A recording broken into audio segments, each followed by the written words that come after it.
In my experience, I would say that it's less than 50% of our clinics use it. So there is a good group of doctors out there who don't use it and have found a solution to avoid using it. Public health. It's on everyone's mind these days, from hand washing to emerging pathogens. Welcome to Transmission Control, an infection prevention podcast focused on your appetite for trailblazing thought, discussion, and innovations that will help you make informed decisions. Each episode, we speak with public health experts and safety champions from across the globe as they share their experiences, passion, and opinions.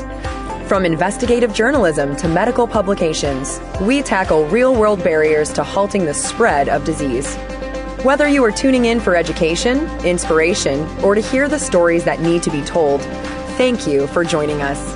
And now, get ready to blast off with your weekly injection of insight on transmission control. This week on Transmission Control, we speak with Kris Murphy, Director of Chemistry, Research and Development at Steris Cantel Medical. And I am very familiar with Kris. Love talking with him. He's a wealth of knowledge and insight, specifically around chemistries. And today we're going to be talking about endoscope reprocessing chemistries. We're going to get into a number of debates. One very particular one at the top of the industry at times has been the use of simethicone, but we'll also piggyback off a recent episode and get his thoughts on the debate between single-use and reusable endoscopes. Yeah, this will be a really good conversation with Kris. He's very knowledgeable in the field of chemistry. And as the chemistry is obviously an important component of endoscope reprocessing. So we'll pick his brain on disinfectants and the efficacy of disinfectants, and that balance between designing the disinfectant so that we can assure it kills all the organisms, but not designing it in such a way that in killing the organisms, it also damages the instrument. So there's that element of materials compatibility that we'll talk about. We'll talk a little bit about the debate, of course, between high-level disinfection and sterilization. We're also going to talk about simethicone, which is something dear to Kris's heart. I'd like to also pick his brain a little bit about trends in endoscope reprocessing and moving forward, where exactly are we going and where can we expect to be? All right, we're going to be right back after a short break with Kris Murphy, Director of Chemistry, Research and Development with Steris Cantel Medical.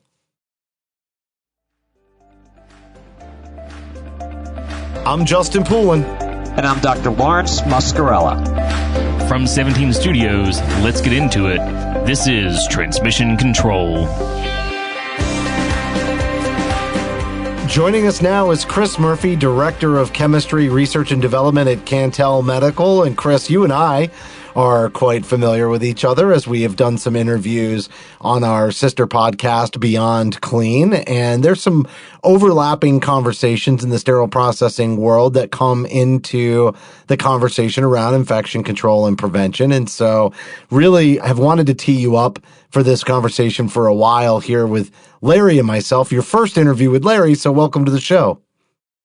How's it going, everybody? Yeah, Justin, I think this is the third time now I've talked with you. So hopefully it's many, many more after this.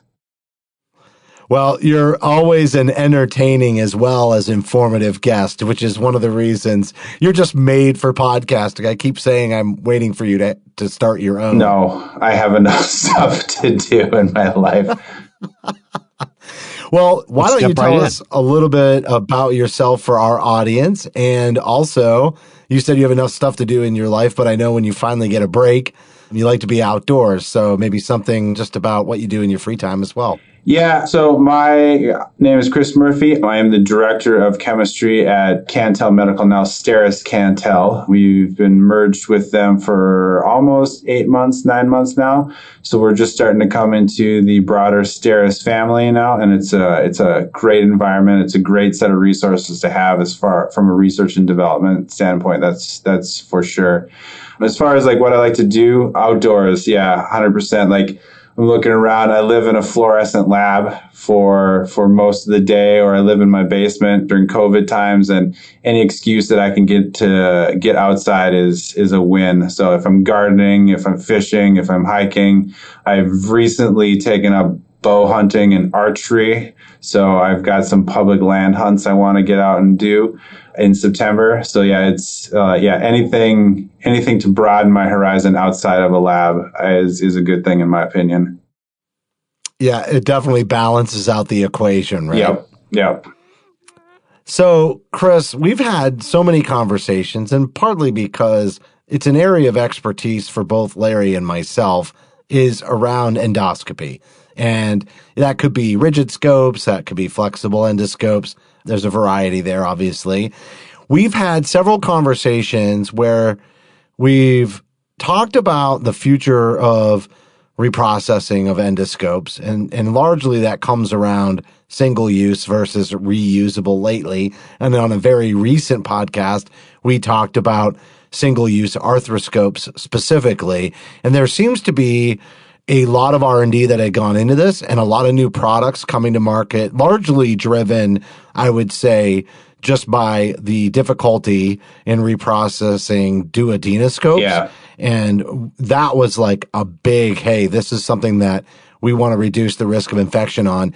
As this kind of concept of single use, which is obviously widely applied to other areas, both surgical and non-surgical in healthcare, how do you think this fits into the future of endoscope reprocessing? Is this something that's here to stay? In my opinion, like I said, this is my opinion. I don't have a crystal ball, so I could be way off the mark here. But in my opinion, this is going to serve as a niche market for either high risk or high criticality procedures.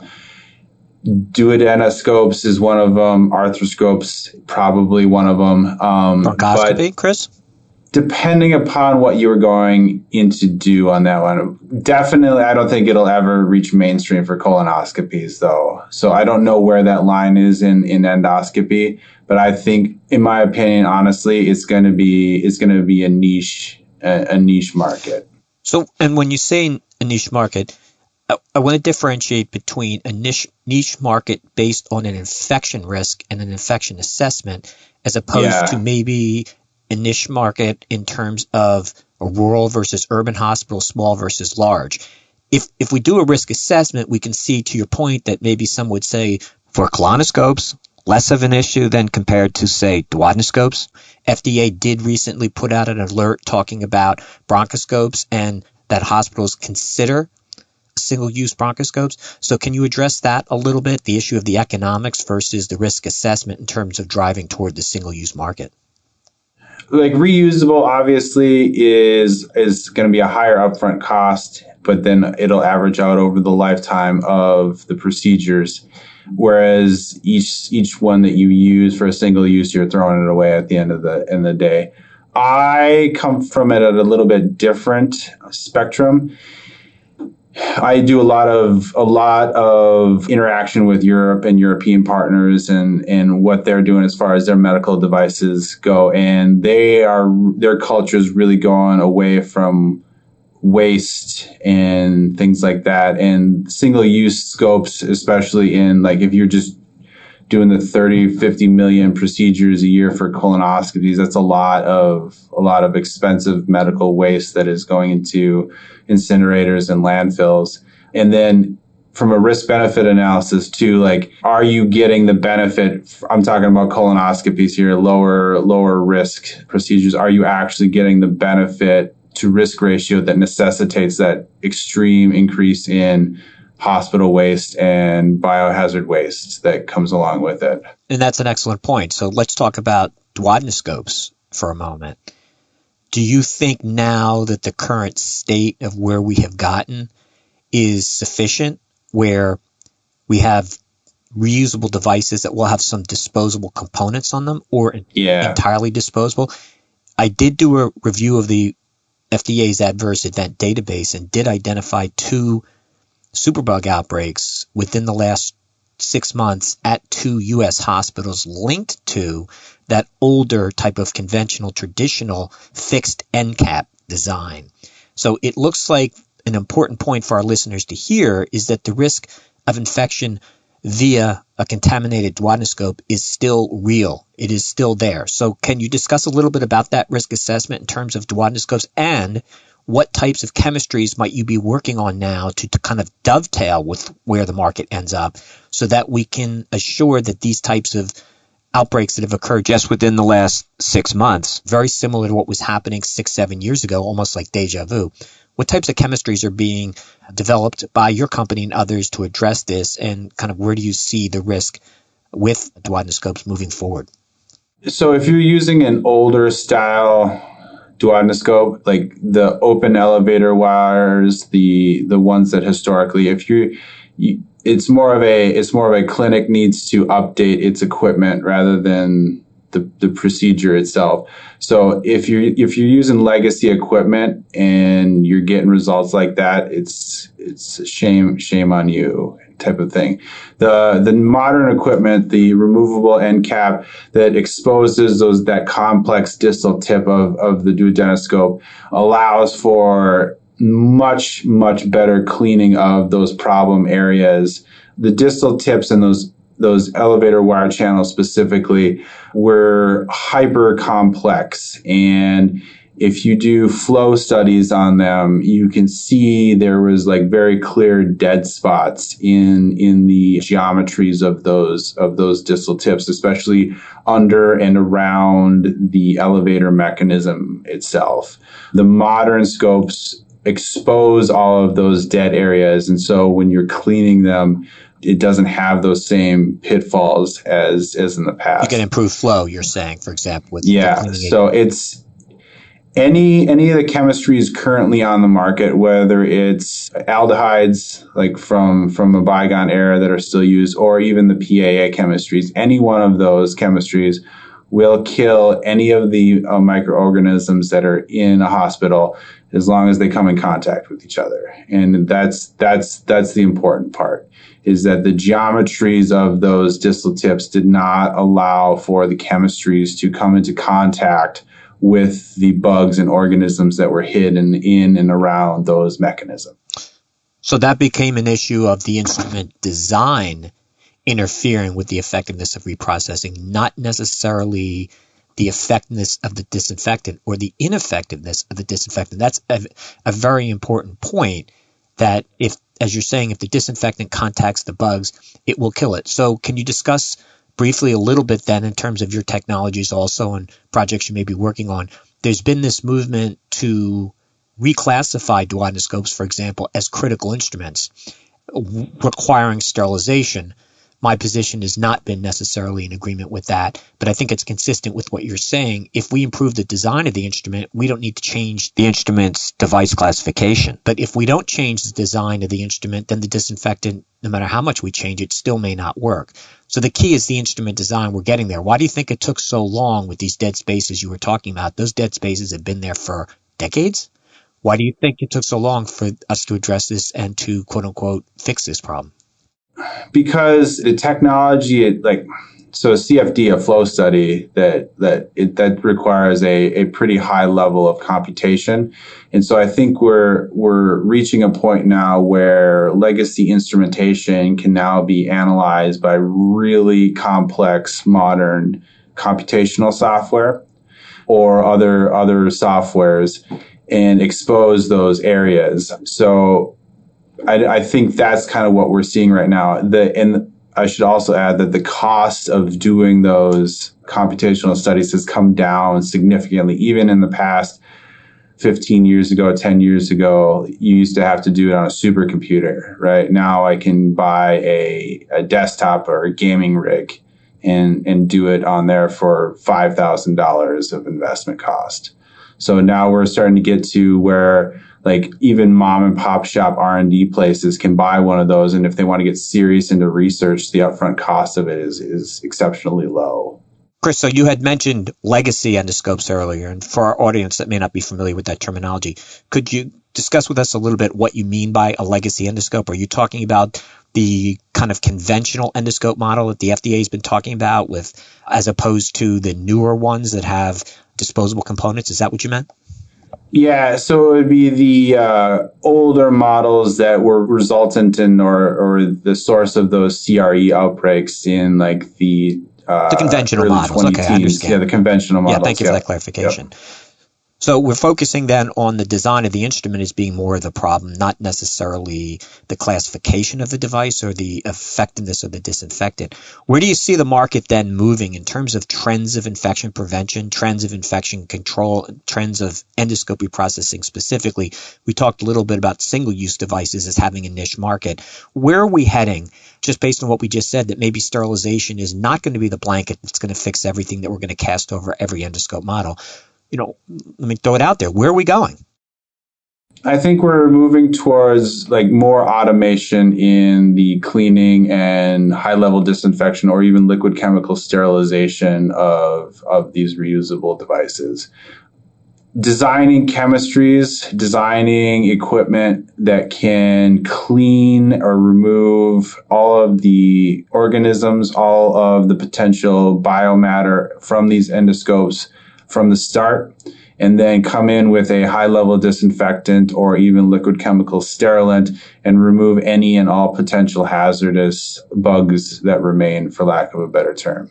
Having the reprocessability of these endoscopes, in my opinion, allows for the manufacturers to come up with some really high technology applications that can be put on these endoscopes.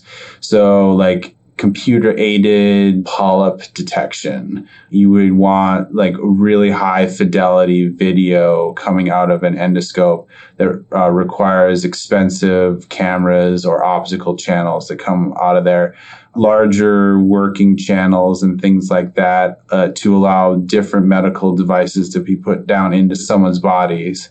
Those ideas and that technology in my head doesn't necessarily imply a single-use device. No, but it does necessarily imply potentially a more complicated clinical procedure. And as we get more complicated clinical procedures, we tend to have a harder time cleaning and disinfecting the device.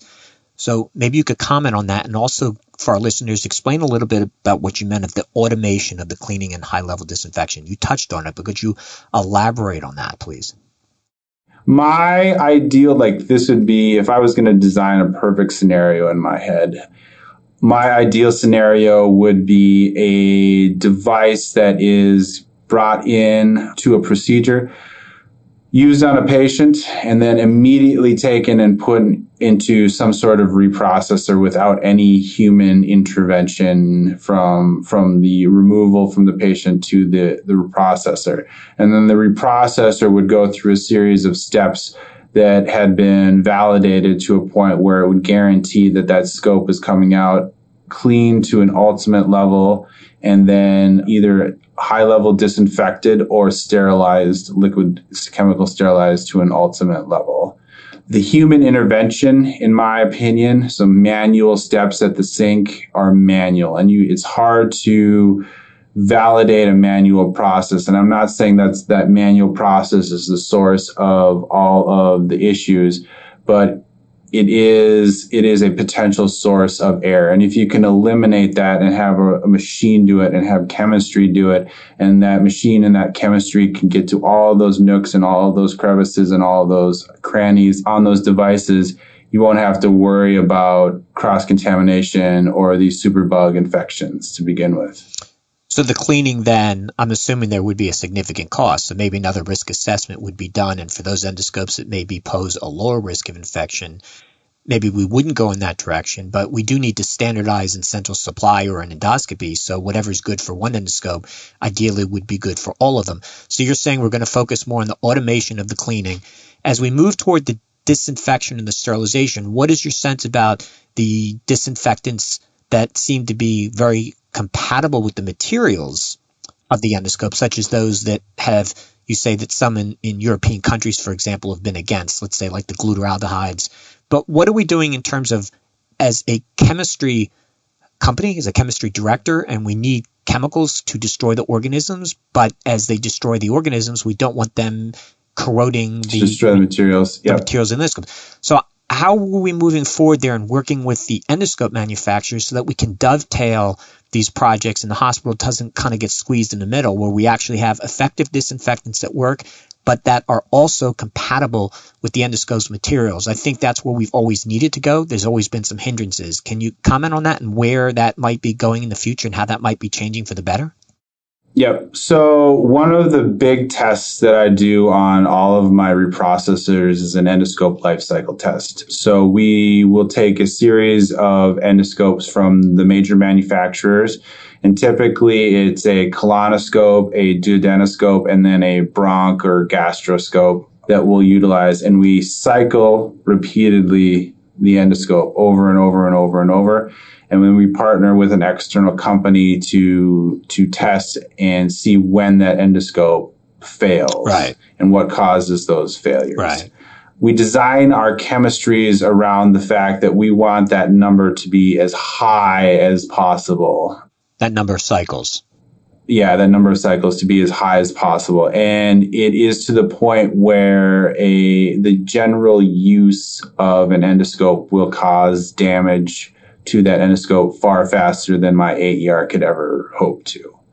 So we design the chemistries around what we see as the failure points after we've cycled it over and over and over and over and over again. And we ensure that the chemistries have different additives in them that prevent corrosion, that prevent attack of the polymers and stuff like that.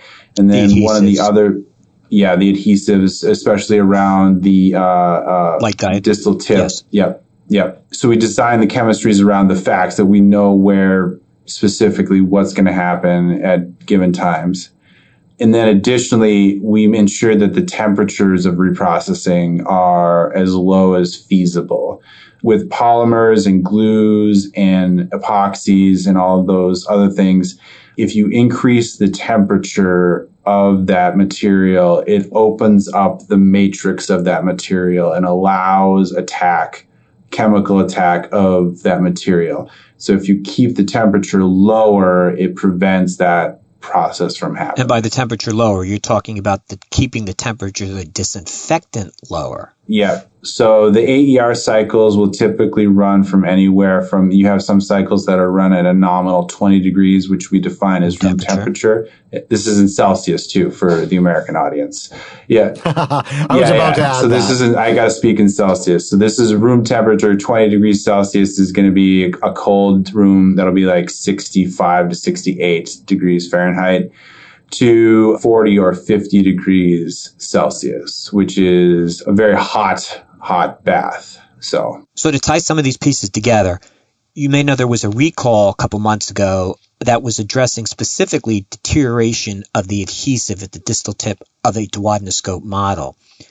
What do you think might have been one or more of the root causes of that then we can correct for? Some of the FDA's adverse event reports suggest a quote-unquote a chemical stress or a physical stress or maybe wear due to aging can be causing or contributing to this deterioration of the adhesives at the distal tip, which then can cause gaps to form and then can cause these endoscopes to actually be harboring bacteria and transmitting an otherwise quote-unquote disinfected endoscope to a patient.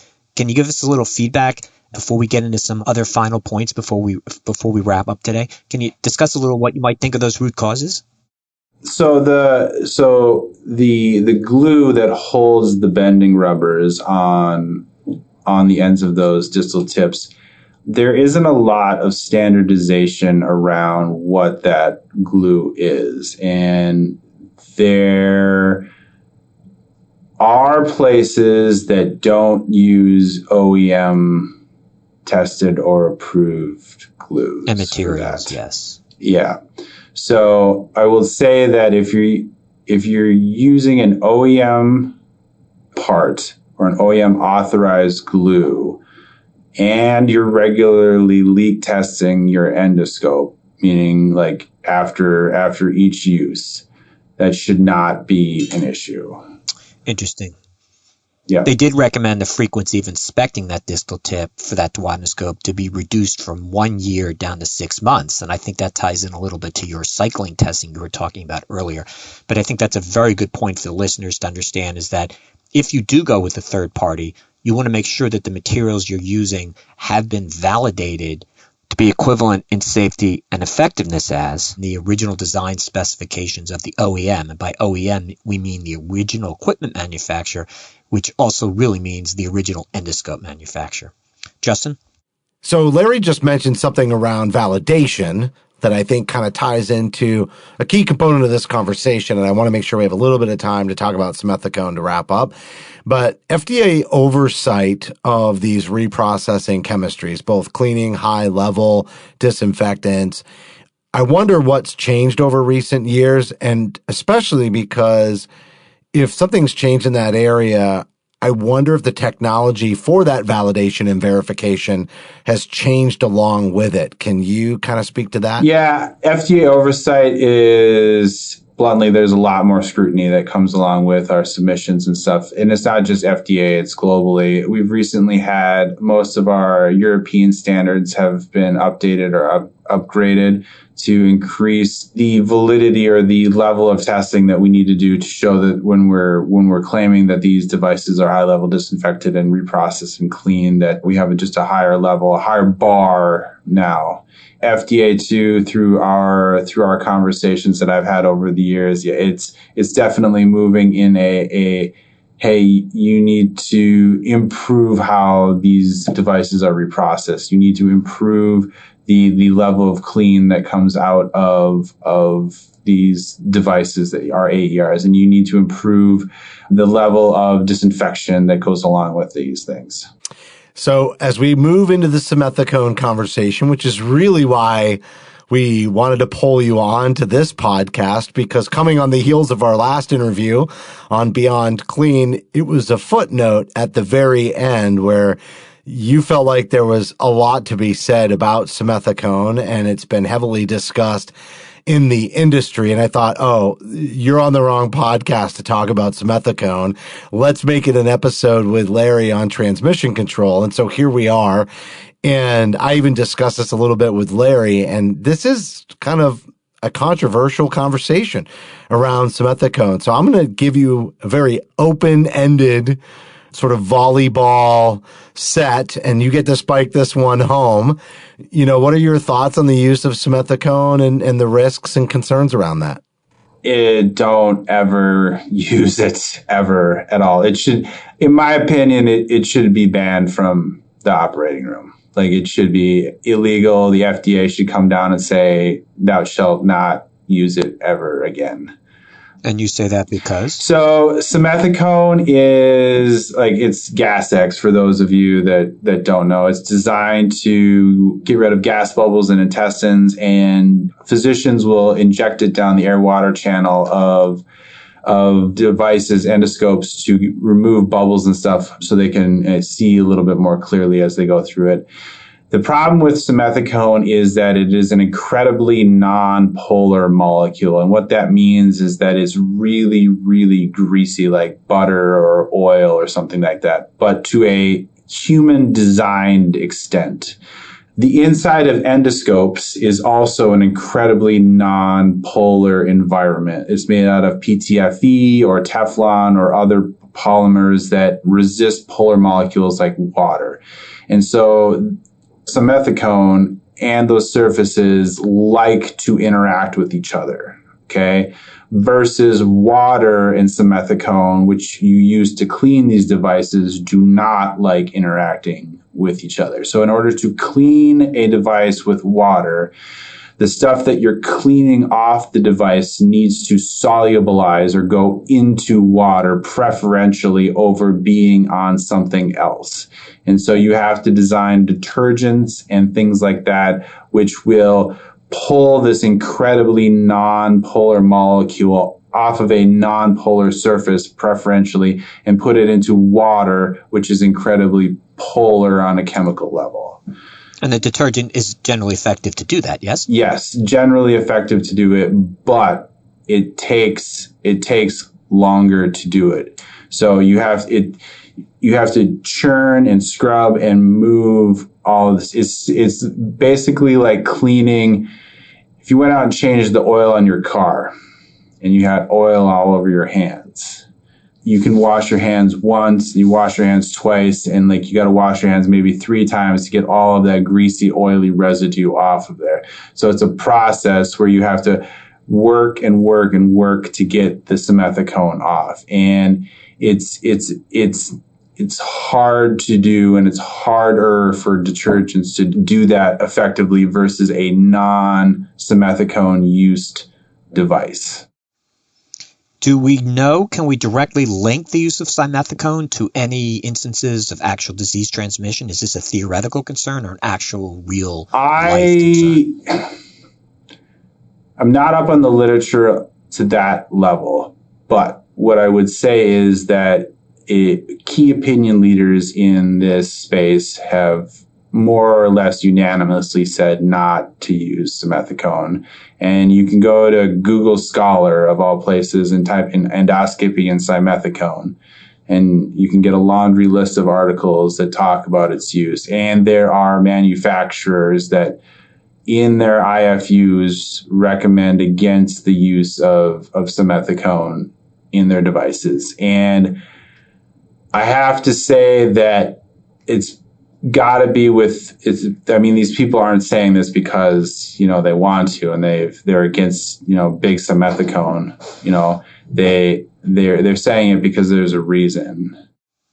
And the doctors are using it because it's a reason. I've seen some pushback where they're saying they get much better visualization of the mucosa when the bubbles are minimized because of the simethicone. You mentioned earlier putting down the simethicone as we're winding down now. You mentioned earlier about injecting a bolus or using the simethicone via the endoscopes, the GI endoscopes air-water channel. Would it be preferable to do it via the suction, the instrument channel, where we at least can clean the sides of the channel with a brush as opposed to the air-water channel where we're relying solely on a detergent with no mechanical cleaning? Probably. I don't know if the instruments themselves would allow that to happen, but yeah, if you could run it down a larger brushable channel, it would be preferential. I understand completely why doctors use it, right? And this is me not being a physician, actually in someone's body, trying to pull up a polyp or something like that. Right. Right. This is me saying it without that. But it increases the risk of downstream consequences. And of inadequate reprocessing. It really, really does. And it's dangerous. The other thing I'll say is that in my experience, I would say that it's less than 50% of our clinics use it. So there is a good group of doctors out there who don't use it and have found a solution to avoid using it. And I don't know from a medical landscape standpoint why there's these clans of people that do and do not use it. What is the alternative? What have the solutions been? I don't know off the top of my head. I don't know that. So. Wow, Justin, we've talked about a lot of stuff today. I can't believe how much we covered, especially since we went so granular on the conversation. I mean, this was incredibly detailed, and yet we did span several topics, and we're only about 30 minutes in. I would have expected a podcast with this much information to take at least an hour or so, more of the Joe Rogan style length that everybody warns you against in the podcasting world. 3 hours. Yeah.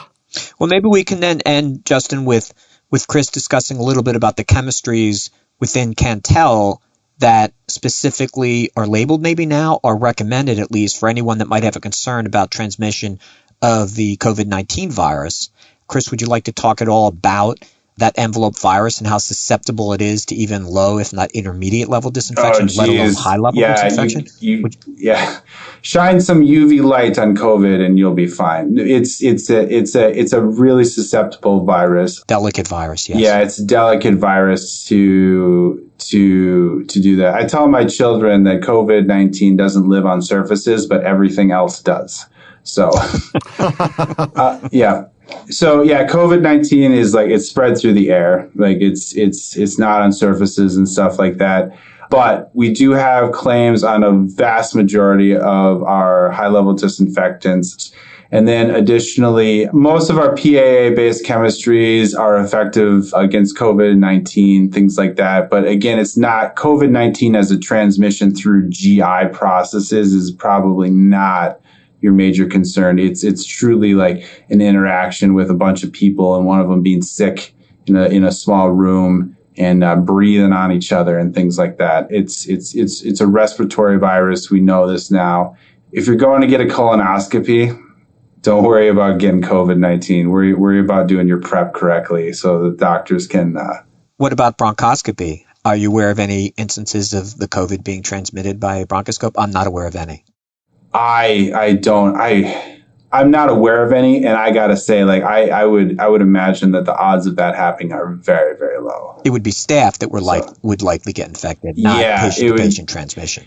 Yeah, it would be for it to go on an endoscope, go through the reprocessing cycle, go back and then like sit around for however long and then go back into a patient and that be the source of it. Yeah, it's going to be a sick staff member over that. Like the odds of that happening are very, more very likely low. Some sort of aerosolization during the procedure than anything else. Yeah, that makes a lot of sense.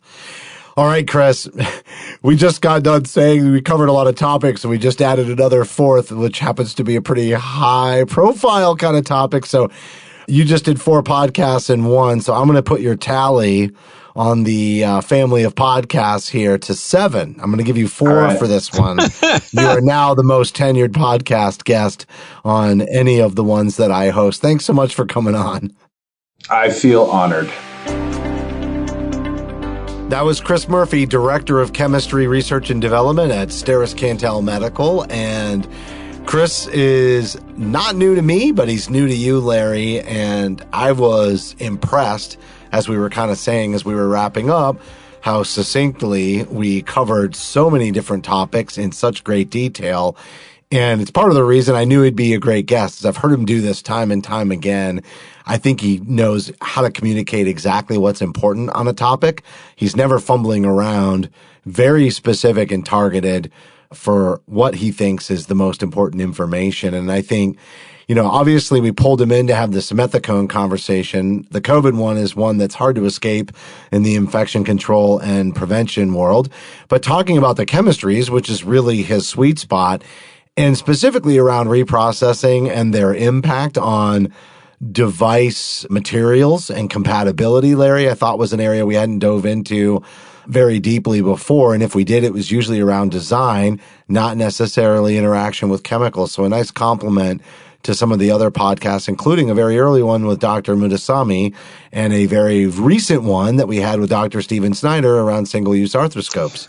Right. I think Kris brought and kind of summarized a number of different topics and kind of brought them all together for us. I think one of his most important points that he brought up was the issue that if the high-level disinfectant can contact the organism, then it will destroy the organism. But the problem that we have is that the instrument's design sometimes is at odds with that conclusion, such that the instrument itself can have certain mechanical features on them, such as the elevator mechanism that can interfere with the disinfectant from then contacting all of the bugs. And this is really what brings in the whole discussion about disinfection versus sterilization, whether we should increase the potency of the disinfectant and make it a sterilant, or whether we should instead improve the design of the instrument, or maybe we should do both. And I think he also brought up another very important point about third-party materials used in the reconstruction or the repair of endoscopes, and that this can be contributing to incompatibilities with the disinfectant, causing,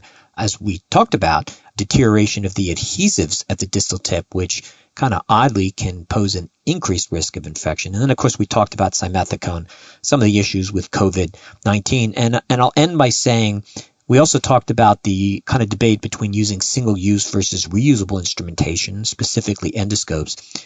And Kris gave us some insight that it looks like the niche market, that single-use devices may have more of a niche market, and that a overall risk assessment will be done depending on your location, your patient population, and the type of endoscope that you're using, and that not all endoscopes may necessarily require sterility or sterilization. Certainly bronchoscopes and duodenoscopes, as the FDA has recommended. But Kris gave some insight into colonoscopes that with all the number of procedures being performed, that to use single-use devices for a colonoscope might create an environmental concern, particularly in overseas countries. But that being said, single-use colonoscope does eliminate infection, and I think there's something to be said for it. And probably if I were given a choice, I would choose the single-use model.